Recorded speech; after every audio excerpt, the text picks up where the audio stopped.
Hebrews chapter 10, verse 11. The writer now moves into this notion that the first system in verse 11, he mentions this, the first system had a built-in repetition to it. And this repetition served not only to remind the worshiper of the inefficiency of the system when it came to penetrating to the heart sin, but this first system with its built-in repetition also reminded God himself of the absence of a full atonement when it came to the worshiper. So both parties, both God and the worshiper, had a built-in reminder factor. And that's why the writer starts out by saying in verse 11, every priest stands daily. The word daily there is the reminder, the repetition. He stands daily at his service, offering repeatedly, there's our reminder there, repeatedly the same sacrifices, which can what? Never take away sins. Now, what kind of sins can't they affect? We already mentioned this a few weeks ago, and this is a theme that we must not lose as we're studying this section in the book of Hebrews.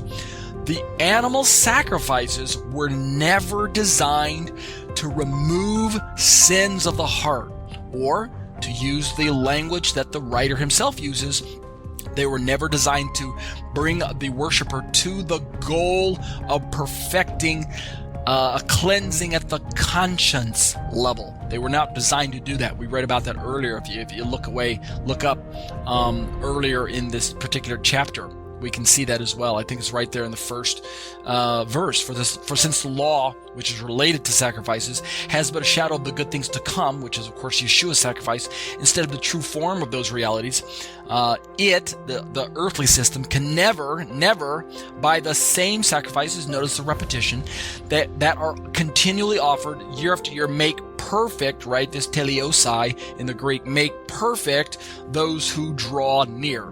Draw near where is sacrificial language. My main point is the repetition and the posture of the priests.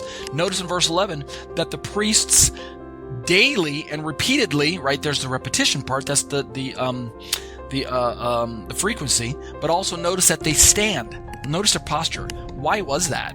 It was because in the tabernacle and then later the temple, there were no articles of furniture for them to sit down. There were no chairs in the tabernacle. There's no chairs. Go back and read it through Leviticus. Go back and read through Exodus, starting in chapter 25, where we have the construction of the instructions for building the tabernacle, and then later on where King Herod and Solomon kind of expanded on that to build their respective temples. There's no seats for the priests to sit down, meaning they were continually standing and doing their duties. They were busy all day long, is the point I'm trying to make.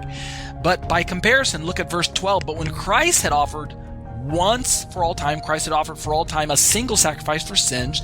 Notice the frequency for Yeshua's offering. Was it daily? No. Was it repeatedly? No. It was once. So there's our contrast, a very strong and stark contrast. Once, right? And then notice Yeshua's posture. After he brought a once-for-all offering, what did he do? Did he keep standing? No, not so. He sat down at the right hand of God. So here's another comparison/contrast that the authors bring into our attention.